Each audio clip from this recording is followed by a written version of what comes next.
23 caregivers had walked through those doors in 8 months. Each one arrived with credentials, references, and confidence. Each one left defeated, some in tears, one with actual wounds that required stitches. The last nanny, a woman with 15 years of experience and a master's degree in early childhood development, packed her belongings after 36 hours, her forearm wrapped in gauze, her eyes hollow with exhaustion. That child, she'd said, voice shaking, isn't just difficult. Something's deeply, profoundly wrong. I can't help her, no one can. The agency stopped returning calls after that. Word had spread through Boston's tight-knit community of professional childcare providers. The Harris baby was impossible, untouchable, broken beyond repair. Then Maria Rodriguez arrived on a cold Tuesday morning in March, pushing a cart loaded with cleaning supplies, expecting nothing more than another day's work. She had no degrees in child psychology, no certifications in behavioral therapy, no experience with traumatized infants. She was there to vacuum carpets and dust furniture. What happened next would change 3 lives forever. The Harris penthouse occupied the entire top floor of a converted brownstone in Boston's Back Bay. Through the floor-to-ceiling windows, you could see the Charles River, the sailboats in summer, the ice skaters in winter. Inside, the space was a monument to wealth and taste. Marble countertops, original hardwood floors, abstract art that cost more than most people's cars. But beneath the elegance, something had rotted. Maria felt it the moment she crossed the threshold that Tuesday morning. The air itself seemed heavy, thick with an emotion she couldn't name. Not quite sadness, something darker, more suffocating. The kind of atmosphere that forms when grief sits in one place too long, seeping into walls, settling into corners, becoming part of the architecture itself. The cleaning agency had been explicit in their instructions. Third floor is off limits, don't go up there under any circumstances, don't ask questions, do your work on the first and second floors, collect your check, and leave. Maria had nodded, asked no questions, signed the paperwork. She needed the money. Her younger sister's medical bills were mounting, and this job paid double her usual rate. She couldn't afford to be curious. She started in the kitchen, working methodically through her checklist. As she wiped down the granite counters, she noticed things: a high chair that looked unused, its tray still wrapped in protective plastic, baby bottles lined up in the dish rack, bone dry, clearly untouched for days, a refrigerator covered in photos, but they were all turned face down, magnets holding blank backs of pictures to the stainless steel surface. Someone had tried to erase a memory here, someone had failed. She moved to the living room, running her duster along bookshelves when she heard it. A sound from above, faint at first, barely audible over the hum of the ventilation system, but as she went still, holding her breath, it grew clearer. A child screaming. Not the angry tantrum of a toddler denied something they wanted, not the frustrated crying of a baby who needed a diaper change or a bottle. This was something else entirely, a sound of pure animal terror. The kind of scream that came from somewhere primal, a place where language hadn't formed yet but pain already lived. Maria's hands went cold. She'd heard that sound before, years ago in another life. Her baby brother Miguel, 3 years old, burning with fever, delirious with pain from meningitis they'd caught too late. He'd screamed like that in the hospital in those final hours before. She pushed the memory away, but her feet were already moving toward the stairs. The third-floor hallway was different from the rest of the house. Where the lower floors were pristine and carefully designed, this space felt abandoned. Dust particles floated in the strips of sunlight coming through the skylight. The hardwood floors bore scuff marks as if furniture had been dragged hastily away. 3 of the 4 doors stood open, revealing empty rooms with nothing but bare walls and vacancy. The screaming came from behind the 4th door. Maria stood outside it, her cleaning cart forgotten downstairs, her heart hammering in her chest. Every instinct told her to turn around, to follow the agency's instructions, to mind her own business and leave this family to their private hell. But that scream, God, that scream. She pushed the door open. The room beyond had clearly been designed as a child's paradise.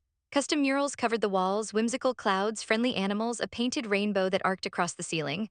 Built-in shelves held toys that must have cost thousands, imported dollhouses, hand-carved wooden puzzles, stuffed animals made from organic materials. A rocking chair sat in one corner, positioned to catch the afternoon light.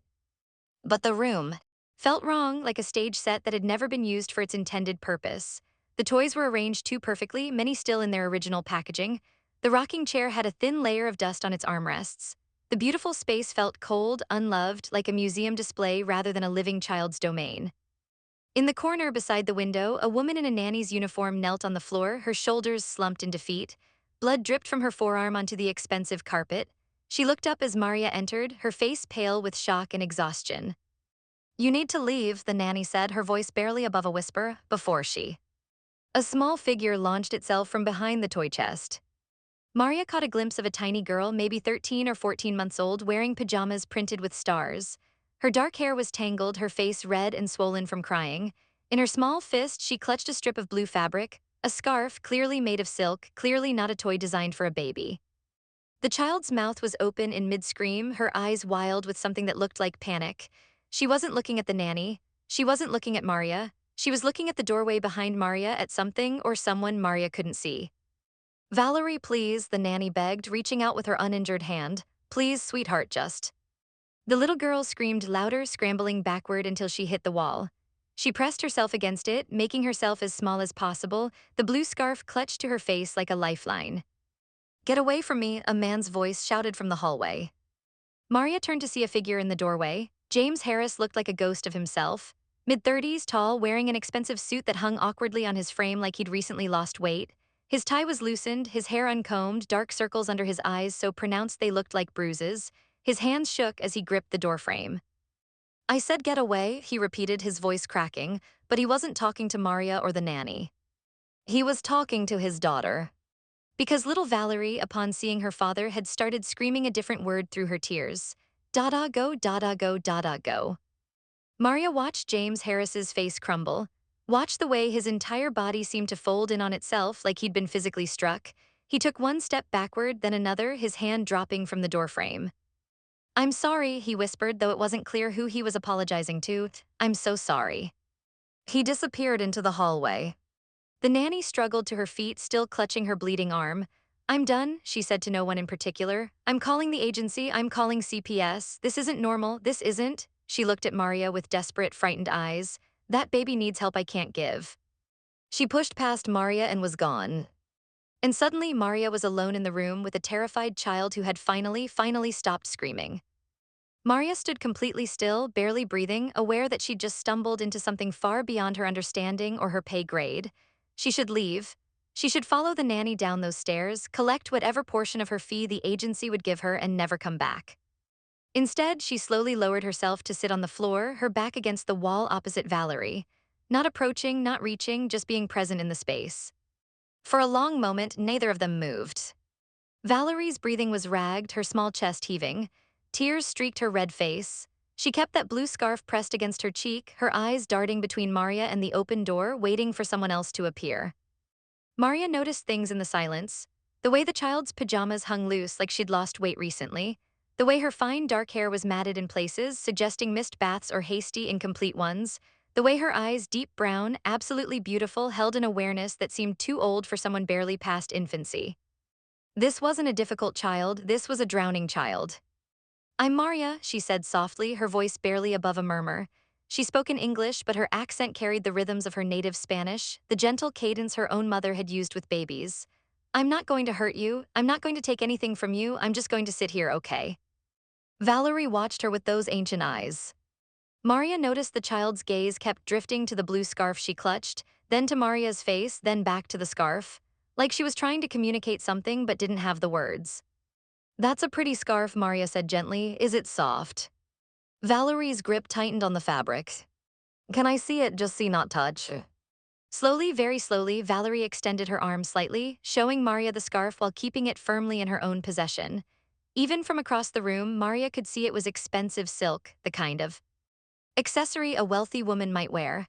It was wrinkled and slightly dirty, like it had been clutched and carried for a long time. "It smells like someone you love," Maria said. It wasn't a question. Valerie's eyes filled with fresh tears, but she nodded. "Mama," the little girl whispered. The word came out broken, like it hurt to say. Maria's throat tightened. "That was your mama's scarf." Another nod. Valerie brought the fabric to her nose, inhaled deeply, and for just a moment her entire body seemed to relax, like the scent transported her somewhere safe. Then her eyes snapped to the doorway again and the tension returned. She curled tighter into herself, making her small body even smaller. "Is someone trying to take it away from you?" Maria asked gently. The reaction was immediate. Valerie's whole frame went rigid. Her eyes went wide with fear. She clutched the scarf with both hands now, wrapping it around her wrists like she was preparing for someone to physically pry it from her grasp. "No one's going to take it," Maria said firmly. "I promise it's yours, you can keep it forever." Valerie stared at her, searching her face for signs of deception, testing the promise for weakness. Maria met her gaze steadily. I mean it, that scarf belongs to you. Something shifted in the room. The terrible tension that had filled the space began very slightly to ease. Valerie uncoiled a fraction, her breathing slowed. She pressed the scarf against her cheek again and continued to watch Maria, but the fear in her eyes had transformed into something else. Curiosity maybe, or the first fragile threads of trust. 10 minutes passed, then 20, neither of them spoke. Maria simply sat, present and calm, while Valerie processed this strange new person who had made a promise and seemed to mean it.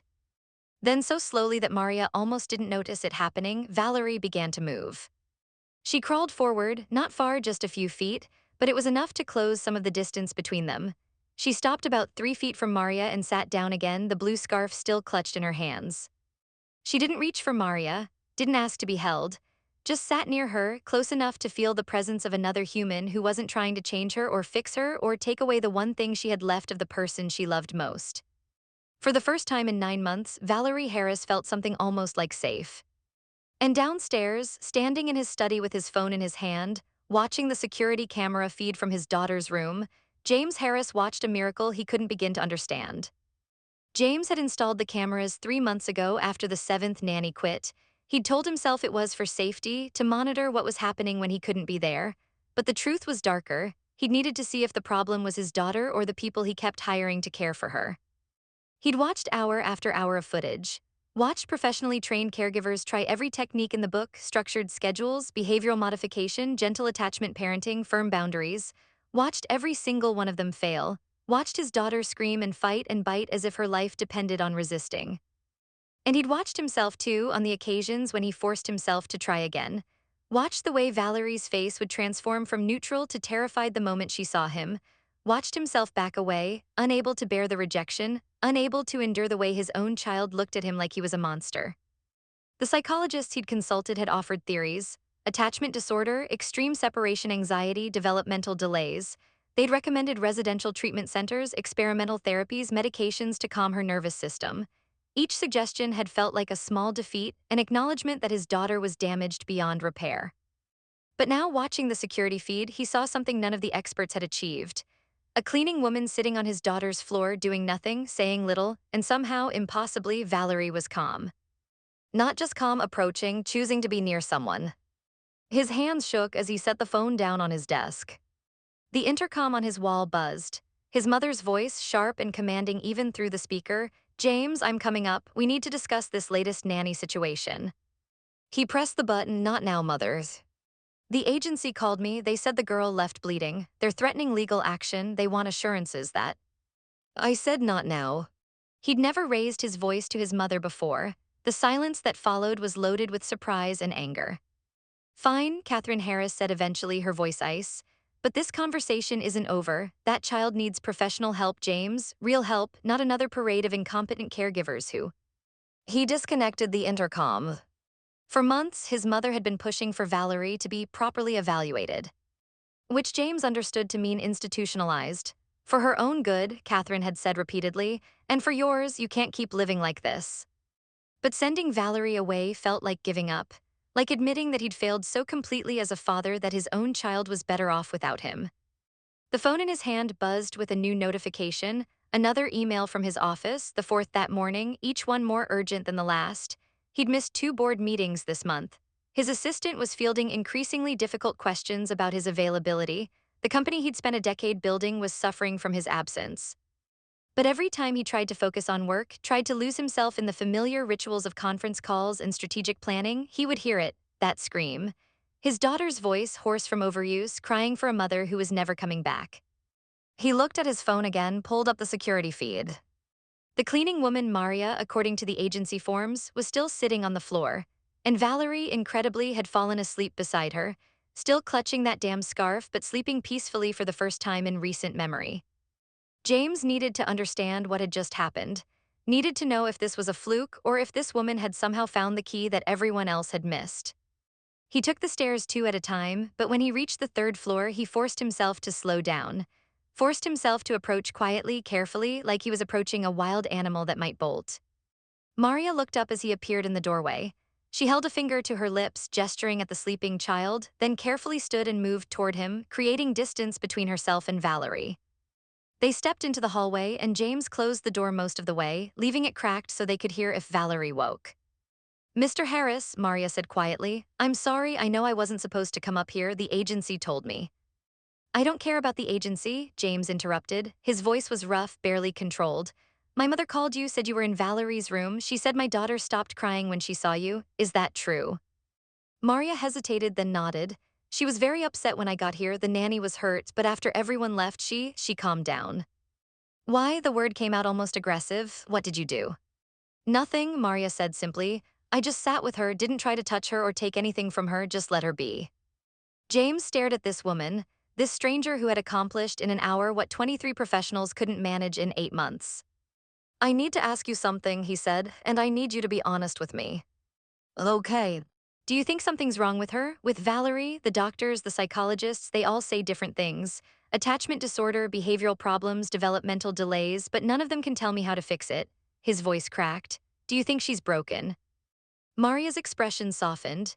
Mr. Harris, I think your daughter is in pain, and I think she's terrified, but broken? No, I don't think that at all. Everyone else does, James whispered. They look at her like she's a problem to be solved, or worse, a lost cause. Then they're not seeing her, Maria said firmly. They're seeing symptoms, but your daughter in there, she's not a symptom. She's a scared little girl who lost her mother and doesn't understand why everyone around her is trying to make her forget. The words hit James like a physical blow, because she was right. God help him, she was completely right. Will you help us? The question came out broken, desperate. I'll pay whatever you want, triple your normal rate, more, I don't care, just please. His voice failed completely. Please help me reach my daughter before I lose her too.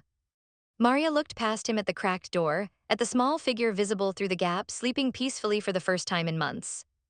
I'm not qualified for this, she said slowly. I'm not a nanny or a therapist, I clean houses. I don't care about qualifications, James said. The qualified people made everything worse. Maybe what she needs is someone who just sees her, really sees her. Maria was quiet for a long moment. If I do this, she finally said, you have to let me do it my way.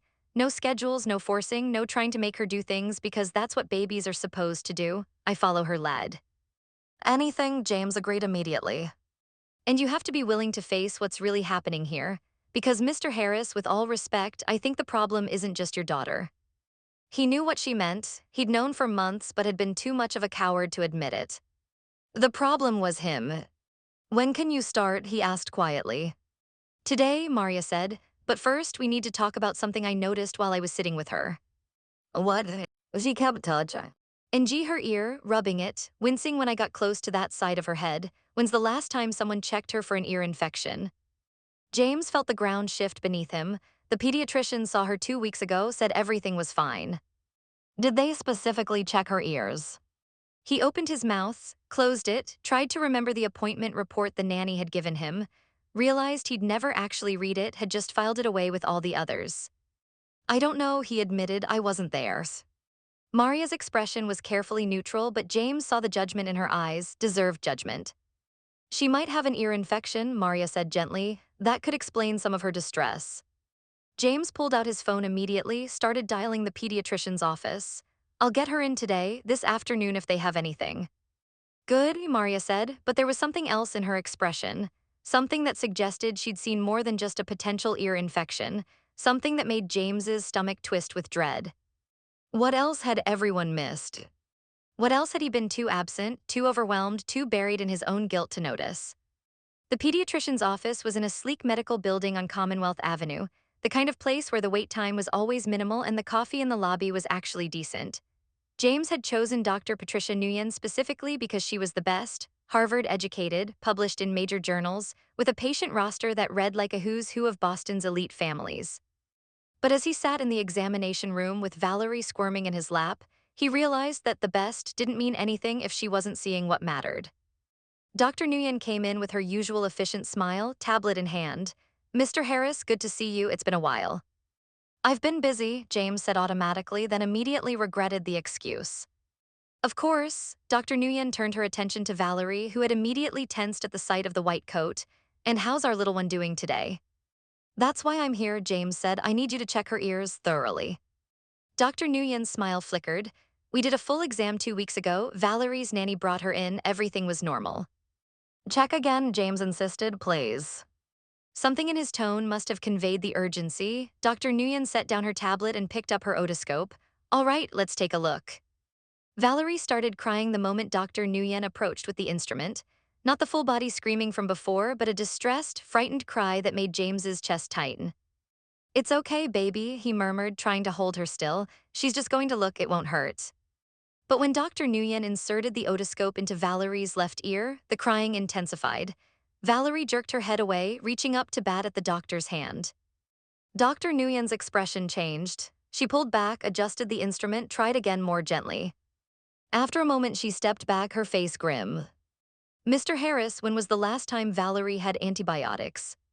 I don't know, months ago maybe.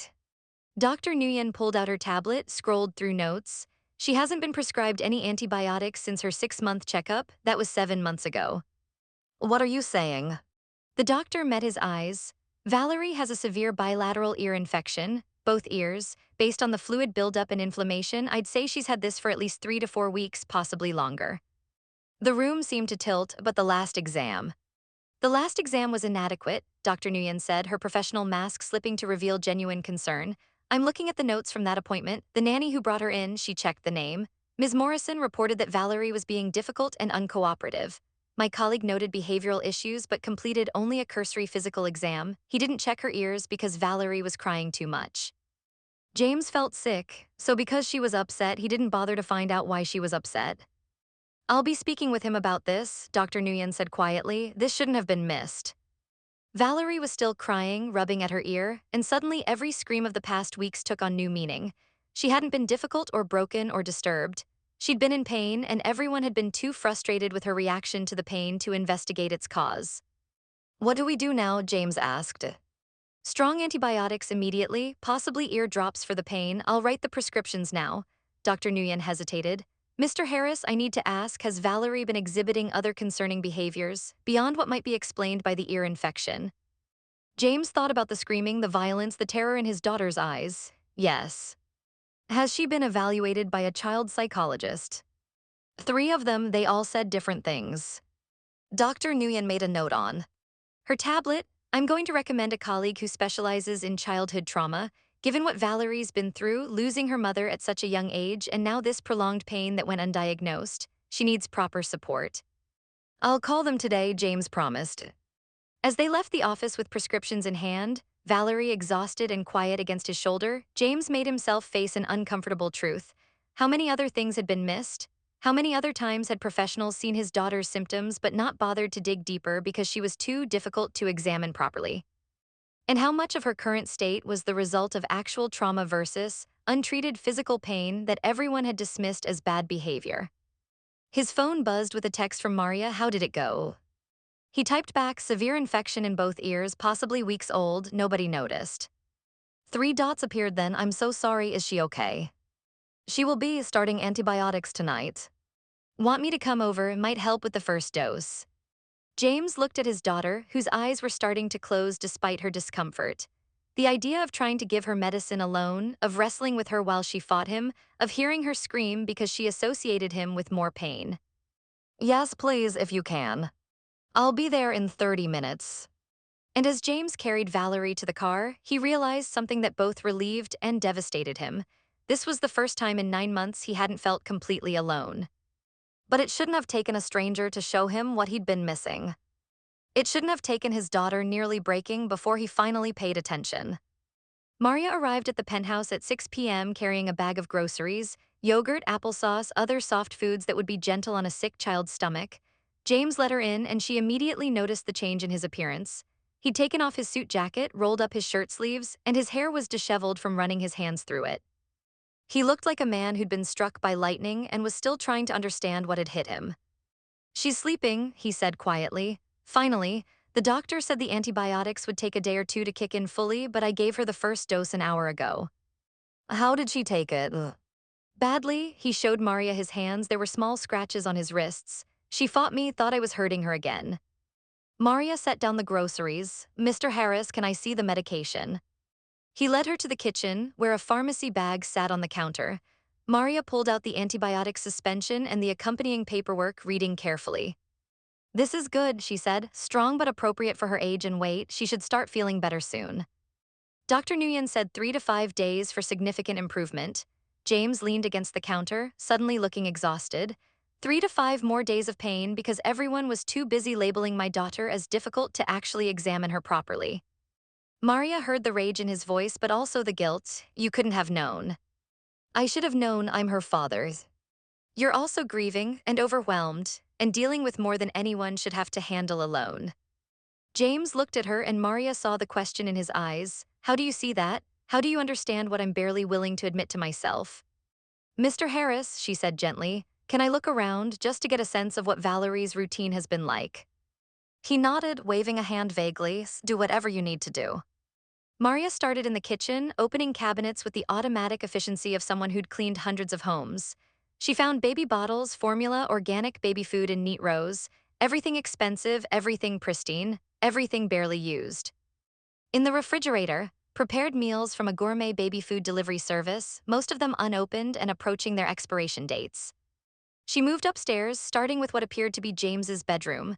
The bed was unmade, clothes scattered on a chair. She noted the prescription bottles on his nightstand, Ambien for sleep, something for anxiety. The dates showed they'd been filled 9 months ago and were nearly empty. In the bathroom, more medications. She didn't touch them, just observed. Then she went to Valerie's room.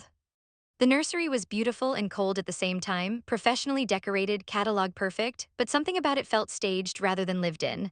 Maria opened drawers, finding clothes still folded with store creases. The closet held more toys still in boxes. But it was the changing table that caught her attention. The usual supplies were there, diapers, wipes, rash cream, but beside them, partially hidden behind a decorative basket, was a small pharmacy's worth of children's medications. Maria pulled them out one by one, checking labels and dates. Gas drops, teething gel.